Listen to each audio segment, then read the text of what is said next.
Welcome to the Feed Podcast, Future of Education, Experimentation, and Disruption. I'm Chinat, your host. In this podcast, we explore bold ideas for reimagining learning. Each episode, we'll talk to educators, policymakers, and entrepreneurs who are transforming the way we teach and learn. Let's dive in and discover what's possible when we dare to disrupt the status quo. I'm a big fan of personalized learning. For my own history as a teacher, my experience with Geeky, and the possibilities that I see right now with Gen AI and the ability to really do that in large scale, I think are just, unbelievable. Why don't we do the opposite? We're going to have the same cost, but instead of us going to the school, why don't we invite the owner to come to us? So that's what we did. It was like a full day with us. If life in banking didn't bring me the worst and the best thing I had in my life, which was my divorce. I had to go through a divorce with two young girls to rethink my life and really think if what I was doing was how I wanted to live and with whom I wanted to live my life with. And that was kind of the changing point.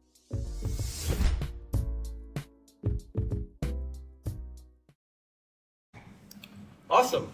Well, thank you all for coming. Claudio, thank you for coming on. Why don't you give our guests here a quick introduction about yourself first? Well, sure. Nice to see you all. I'm originally from Brazil. I was born and raised in Brazil, came to Stanford 20 years ago plus. I am an MBA and Master's in Education class of 03, so it's been a little over 20 years. From Stanford, I moved to New York. I was in the financial sector for a few years, then had to return back to Brazil because my dad got seriously sick, so I had to return. And upon my return to Brazil, going back was kind of a reality check for me, just the inequality in a country like Brazil.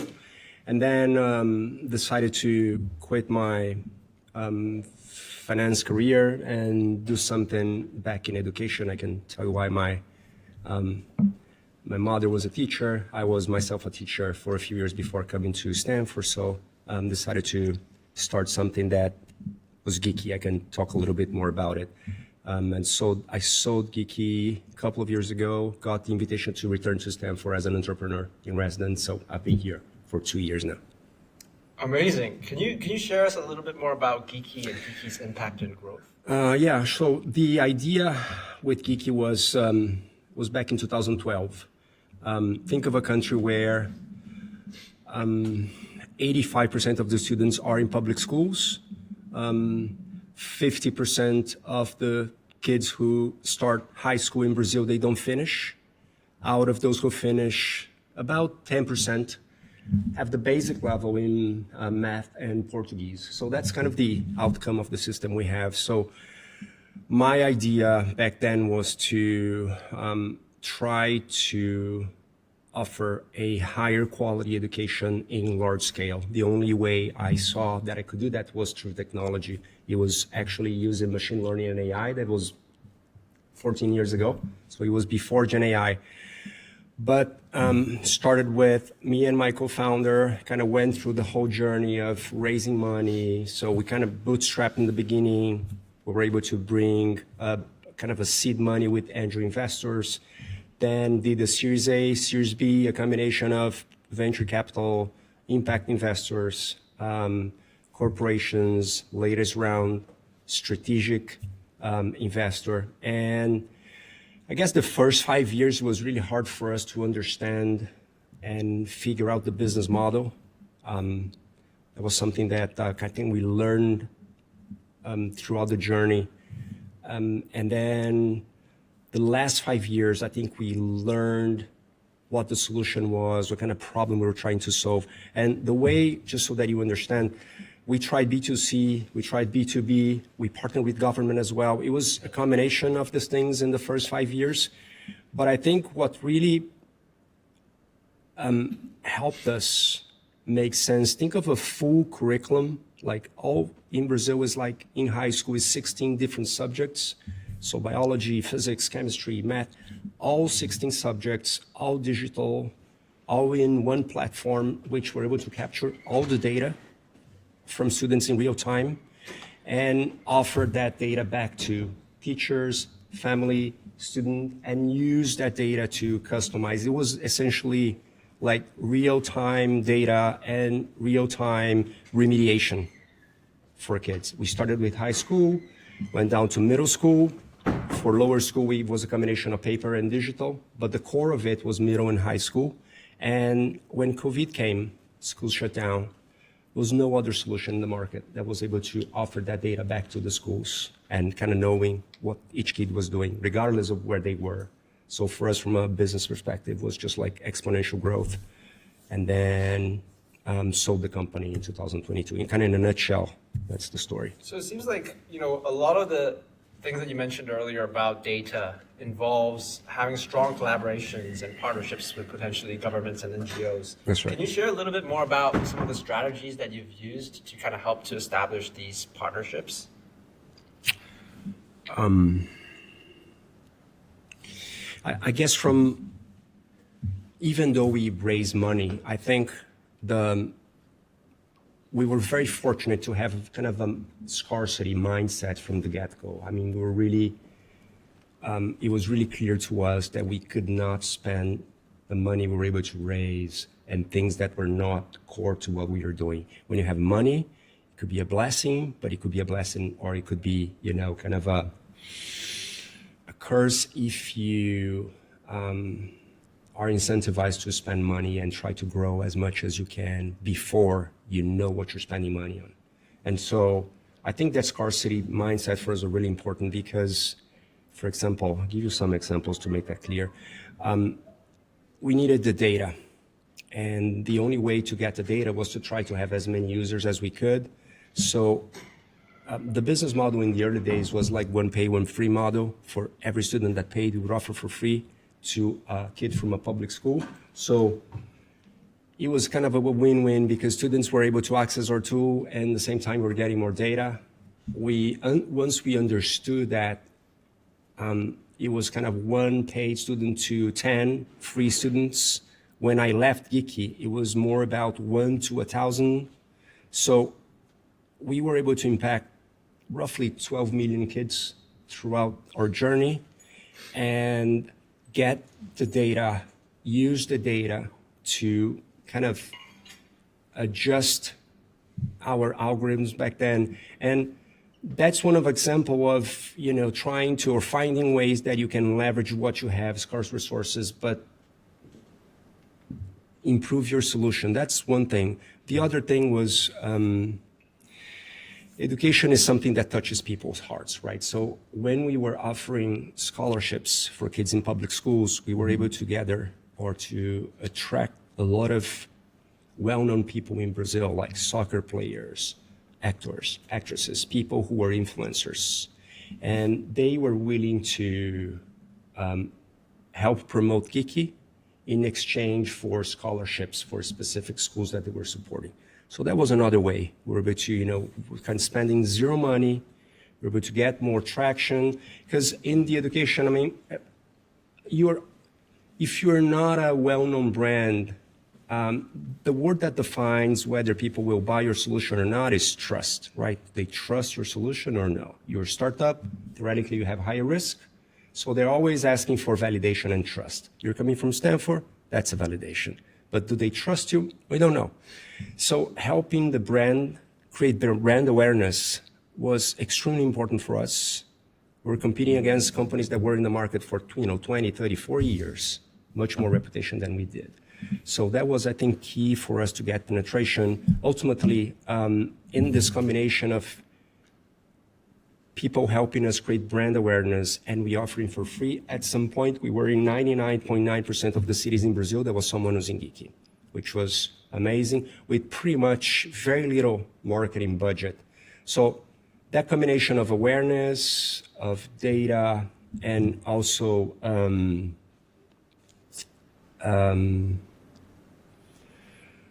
stakeholders willing to support you throughout the journey, either with money, either with resources, or helping create brand awareness, I think were the key for us to actually penetrate in the market as we did.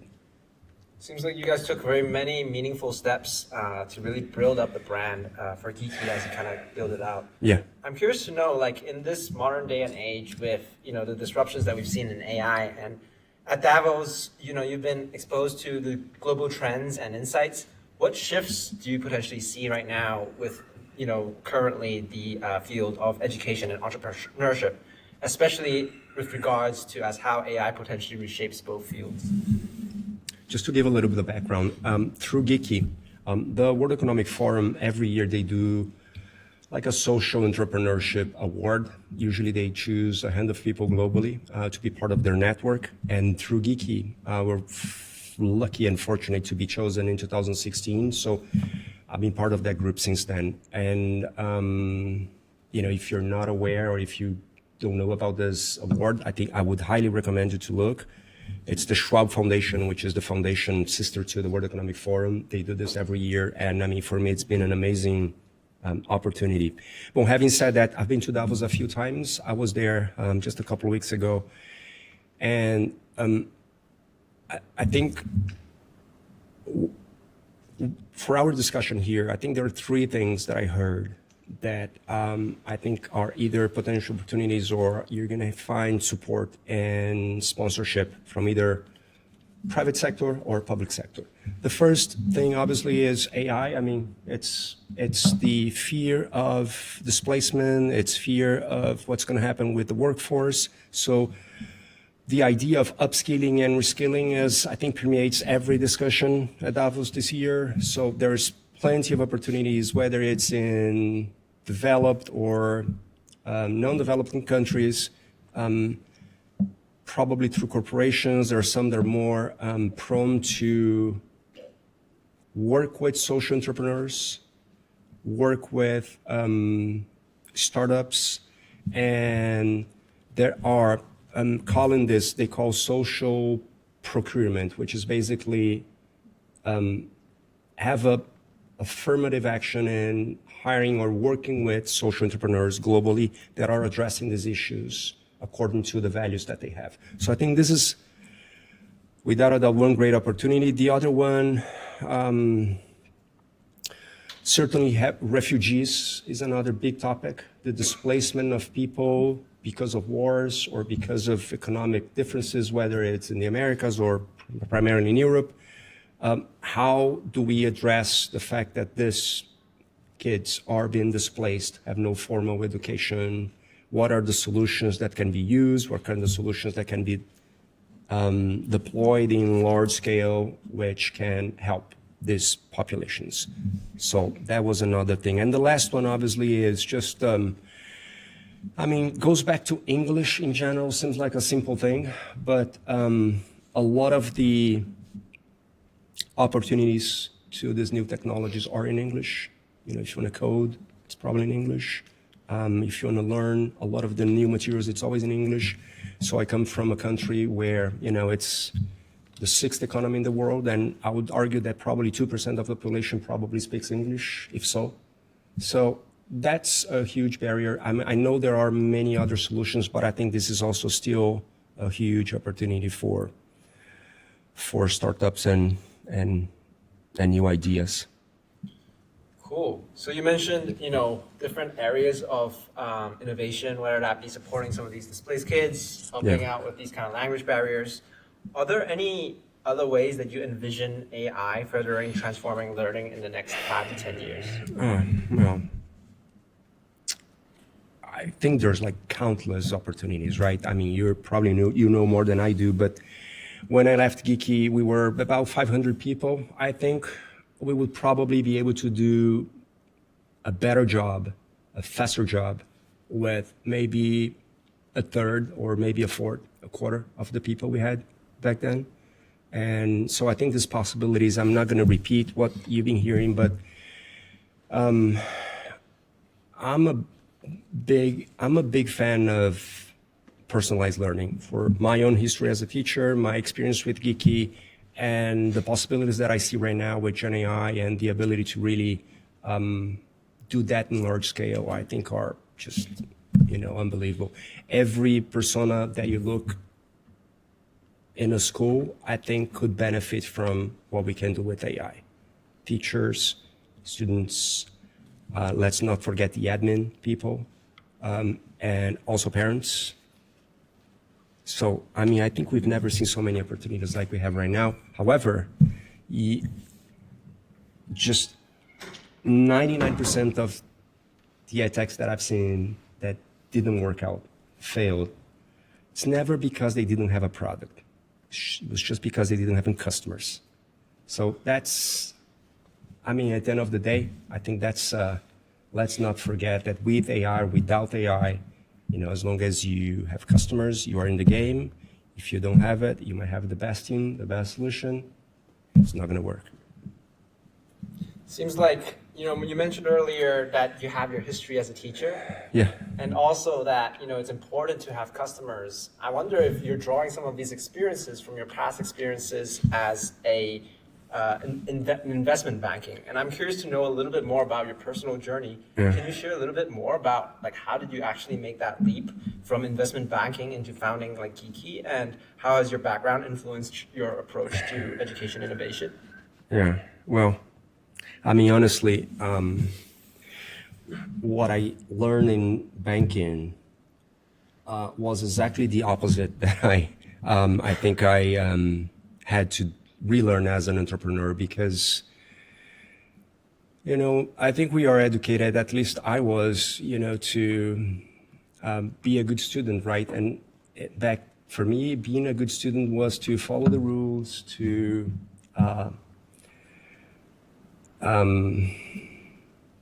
memorize it and do well in tests. And if you do that, you're going to be a good student. And it's obvious, but you know, the best thing is you get an A, the worst thing is you get an E. If you have an E or a D or even a C, you fail. You're not as good. If you got an A, you're in the game. And it's very hard to change that mindset, because I think when you are willing to create something, just by definition, you will talk to people, right? You're going to be actively looking for a good problem to solve. You're going to have to expose your ideas. You're going to have to expose yourself. You probably don't have, I mean, you do have the Stanford brand, but it's you. And it's very hard to, you know, be rejected. It's very hard to, you know, hear no. It's very hard to hear, you know, maybe your idea is not as good. And so just the ability to deal with frustration, it's something that I was not trained to do. I was trained to avoid frustration. And I think I was really good in doing that. Even when I was in banking, it's a very different mindset. And so for me, I think that was the biggest change. And you know, the other thing as well is you gotta be willing to take risks, right? When I was in banking before, it was a very comfortable lifestyle, because the more you stay, usually the more money you make. It's not only the money, but it's also, you know, the status and the ability to do more things, because you get better at doing things for a while. And so to give up on that and start something from scratch, very risky. I mean, to start a business, it's really hard. To start a business in education, I can tell you, it's even harder. It's going to take much longer, and it's going to be much more difficult than we all think. It's just because the sector is, sales cycle is longer, right? You don't sell usually to a school in one visit. You probably have to do more visits. If you have to do more visits in person, that means you have to travel. If you travel by plane, it's expensive. If you're able to sell online, great, good for you. Most schools, as far as I can tell, they don't buy something just online, as in some other sectors do. So if you have a higher cost to sell something, you have to have you know, an average ticket in your solution that kind of supports that cost, right? Or you're going to have a lifetime value that kind of pays off what the costs you have. And many times it's not easy to do that because sometimes you're only able to have kind of a smaller ticket per student. And if that's your case, you need to have huge scale. But it's not easy to grow fast if you're selling to schools, for example, unless you're B2C. That's a different story. But if you're selling B2B, so my point is, it's not an easy business model to put together. That's why I think you gotta be very careful as to what choices you make, what kind of problem you're trying to solve. And if I could give one recommendation, after year 5 of Geeky, we kind of nearly broke 2 or 3 times by then, and we need to kind of revamp our strategy and our product as well. And what we did, and I think was the best thing, we moved Geeky to inside of a school in São Paulo. Back in the day, we were about 50 people. So it's like a group like this. We were in one classroom of the school, and we decided to build our solution from within the school. So we were there. We had free access to teachers, to parents, to students, school administration. And when I look back, it was the best decision we made because we were able to, one, leave that routine 24 hours a day. Second, it was really important for us to understand what the real problems were and what we were trying to solve, as opposed to trying to interview people through Zoom. Because I'll tell you, people don't trust what people tell you they do. You gotta watch them doing. Because when they say they do something, not necessarily is the reality. And we were there in the classroom for 2 years. We were like, the whole team was inside the school. So that was the best thing. Everybody says, know your customer. And I think that was kind of probably the most important thing we did, because we knew it would work because we saw in action. Can I just add something else? Yeah, sure. To work in education and to be able to empower people, it is a blessing. You are able to, I'm sure you are here, all of you, because someone or more people impact your lives in some way that is related to education. Otherwise, you wouldn't be here. You wouldn't be thinking about creating something in education to benefit others, right? And so it is a blessing to be able to use your time, your skills, your energy to make a difference, to impact other people. It's, I wouldn't change a thing of what I've done despite all the, challenges we faced and struggles we went through. And we need good people. We need people like you doing things in education, because, it's much easier to create a business in fintech or crypto or other sectors that could be more sexy and probably have a more financial return in the shorter term. But if this journey of using your time and energy and skills to give it back through education touches your heart and your soul, I think what you're going to find is there is a community of people, whether it's investors, mentors, peers, other people willing to help you. Sometimes we don't ask for help as much. What I think Isabel was showing here is there's an amazing group of people willing to help you solve your problems and put your business together. Because if you do that, we will be able to do that as well, together with you or through you. For me, told you I was in investment banking. I don't think I would have the courage to do that myself if life in banking didn't bring me the worst and the best thing I had in my life, which was my divorce. I had to go through a divorce with 2 young girls to rethink my life and really think if what I was doing was how I wanted to live and with whom I wanted to live my life with. And that was kind of the changing point because it gave me the courage to, okay, so I'm going to live my life the way I always thought I could. And I don't care if it's going to work out or not, but this is what I'm going to do.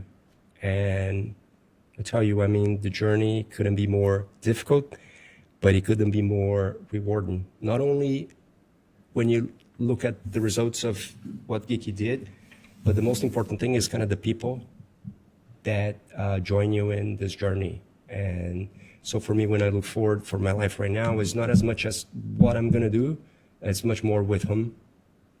And that is, I think, priceless. Wow, very powerful. Thank you for sharing. Sure. At this point, I want to open it up to the audience to see if there's any questions that you would like from the audience to ask. And also, I want to make a comment here. We have about 10 to 15 minutes to take questions. And then we will invite Firas he will come to the stage and tell you guys what he's working on. And he's seriously looking for a funding partner. Anyway, I just wanted you guys to be aware of the time. Okay, go ahead. Yes. Yeah, it was great story. And you also mentioned that especially the sales cycle is super long for sales. So I'm curious to hear a little bit more stories about like, how do you get the first customer and how do you get the next 10 customers in the very beginning? Look, the first customer, again, it's always trust, right? You're like, trust me, I'm going to deliver. So I, in my case specifically, my first client was the school that I studied. So I don't know what your networking is, but it's always someone that can trust you. And then once you get the first one, it's easier to get the second one as long as you do a good job. Because I will tell you, the first 50 clients for us, it was always referral. We didn't even have a sales. The sales team was us. But it was always like, okay, can you refer me to a good friend? And when people don't know your brand, people don't know exactly what you do, if it comes from a friend, I mean, I'm sure there's data on that. I mean, unless they don't need what you're doing, I think they're willing to try. Once we got the first 50, then we had to structure a team, and then, it's kind of a typical sales team. But we did one thing that was very different that I can share. Most field sales teams, they will travel, they will visit schools. What we learned was the following. If I had to pay someone to fly to a city, to stay in a hotel, take an Uber, get to the school, and go and come back, why don't we do the opposite? We're going to have the same cost, but instead of us going to the school, why don't we invite the owner to come to us? So that's what we did. It was like a full day with us. And when you visit the school, maybe you have 20 minutes. When the owner was with us, it was a full day, full attention. And then, then that day was actually amazing because we would have, first we would pick them up at the airport by the name, we did all we could. It was very personalized. Drove them to the hotel. They, slept there. Following day, we'd have breakfast. Then we'd do some lectures. We'd show the solution. We'd visit schools. There's no better salesperson than your client speaking about you. So they would see in the schools how the product was used. It was the client selling us, not us selling ourselves. And then ultimately, end of the day, we'd talk about contract. And I'll tell you, the average conversion rate in the industry is maybe 3-4%. When we were able to bring people to spend a day with us, it was 45% conversion. So 10 times more. So that was a hack we used, which, if I do it again, I would probably do it the same. We cooked lunch, actually. Yeah, it was that personal. It is personal. Again, business is personal. If the person trusts you, if she knows you, she's much more willing to work with you. It's not a business transaction, it's personal. Yes. Hi, Claudio.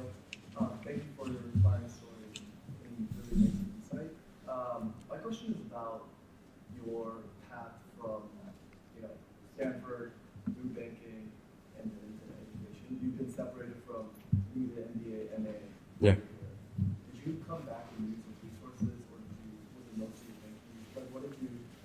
Kathy's alumni network for? Fundraising was important in terms of reaching out to my friends from school. Although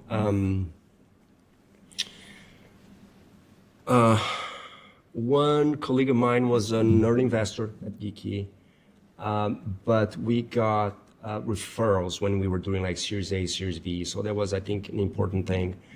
From a business perspective, not as much. I mean, remember, it's different. Back in the day, I think there was maybe 4 of us who did, MBA and the Masters in Education. It was kind of it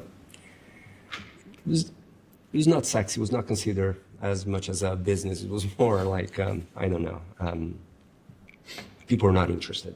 So there were not many people who had interest in education back in the day that I could kind of go to. However, the friends I made here at Stanford, the really close circle of friends are still like some of my best friends. And I think in times in which I need to make decisions and need to have a thinking partner to exchange, primarily when it comes to kind of critical decisions, those are people that I always want to listen and exchange. And right now that I'm back here, I mean, it's been just amazing to reconnect to many of them. Yes, we have anyone here. Great presentation. So your background is more of a business background, but you said that to make a huge impact for a large number of people, you need to know technology. So I was wondering, like, as a founder, do you need to learn how to use technology? And if not, how do you actually build the product? I needed to learn, actually. I had to learn. I mean, I know how to code today. I'm not a super expert, but I think the most important skill for me was how to do digital products, just the mindset, the sort of a design thinking process to iterate fast, talk to your clients, prototype, etc. I think what I'm talking. That's very different from what I used to do in my investment banking life. So I don't think I could ever be the best programmer. That's why at the end of the day, the most important thing, number one, if you're thinking about doing something, is who you're going to work with. That's for sure. So what I try to do, and I think just give you some examples from our story. At the end of the day, when we sold the company, we had roughly 35 people in our stock option plan, which, for our size, I think it's a big number. Most of the companies at our size would have smaller equity pool sizes. I think at the end of the day, in the pool size, we had about 20% of the whole capital of the company that was distributed, which it's higher than the average, but that's the only way we could compete against the big tech companies that were competing against us with, for resources. The fact that we were a for-profit company was also important, because I think if we were a non-profit, we would have some limitations in terms of the ability to recruit talent as we could.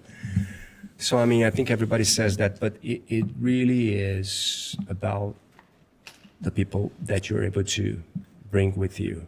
And A people bring A people. I mean, if you the moment you start bringing B people, they're going to hire C people, for sure. So that's, I think, to keep, if I were to do it again, I would keep the bar as high as I can, even if that means to go slower. That's for sure. So I brought people who were, way better and very skillful in building these solutions and developing the solutions that we needed to do. We have time for 2 more questions.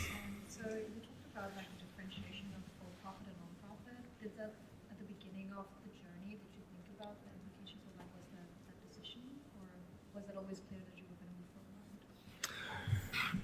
No, for me, it was clear that we had to be a for-profit just because of our ability to attract people. I think to have the stock option plan, to have the ability to have liquidity if the person wanted to leave, as opposed to a non-profit, at least, I don't know how it is here, but at least in Brazil, it would be much more complicated to offer that liquidity and attract people through a non-profit vehicle as opposed to a for-profit. However, To work with government, at least in my country, it's way more easy if you are a nonprofit as opposed to a for-profit. Just the procurement process, it's much less complicated, much easier. So if I were to do it again in a country like Brazil, I would probably have a for-profit, but a structure in which a nonprofit could work directly with the governments, and that we use the sort of technology solutions from the for-profit business and pay royalties or something like that. Yeah. Yeah, thank you so much for sharing. I have the pleasure of being a guest speaker. Those last minutes of that, taking a class last year, and then hearing you speak now, and always learning something new, so I really appreciate that. My question is, we've spoken recently, you're like now excited about the next thing. Yeah. Can you tell us a bit more about what you're planning to do next? Yes, of course. Well, that's an important decision because Lots of A people here. no, when I sold Geeky, it was the best day, and kind of financially speaking, having the reward and the ability to see so many people that worked with us to also have that reward was amazing. I was just so tired. I was exhausted. I couldn't think of doing it again, especially in education. So it took me a while to digest and reconnect. And I think being here has been instrumental. And so late last year, I decided that I wanted to do it again. So I'm back in the game. I'm gonna build it again. And I was telling Liam that the first thing is who I'm gonna work with was by far the most important decision. And the guy who worked with me at Geeky, he was kind of my guy, my tech guy. We were together, so that's already huge for me because we worked together for 10 years. I don't think I know him as well as his wife, but I'm probably pretty close. So that's one thing. The second thing for me is I want to find a client that is willing to be my design partner. So similar to when we were inside a school, I'm looking for my next school to really help me think through a solution that I know it will work. And for me, more important than have an investor is to have a client. If I could, that's my case, grow my business only with client money, instead of taking money from VCs, I would certainly do it because I don't think, especially in education, that interests are 100% aligned. So that will be my second step. And then once I'm in, it's really finding the problem that is critical, that I see that the client's willing to pay. And then that kind of talks to your soul and your heart. You're willing to think of, spending the next 10 years doing that. The last thing is, sometimes solutions tend to get complicated pretty quickly. In my mind is, even if it doesn't seem to be a problem big enough to turn into a company, what I'm looking for is kind of one critical problem, like a low-hanging fruit that I can create a solution around, as opposed to try to create something too big, too complicated. So that will be my take. That is my take in this journey. Thank you so much, Claudio.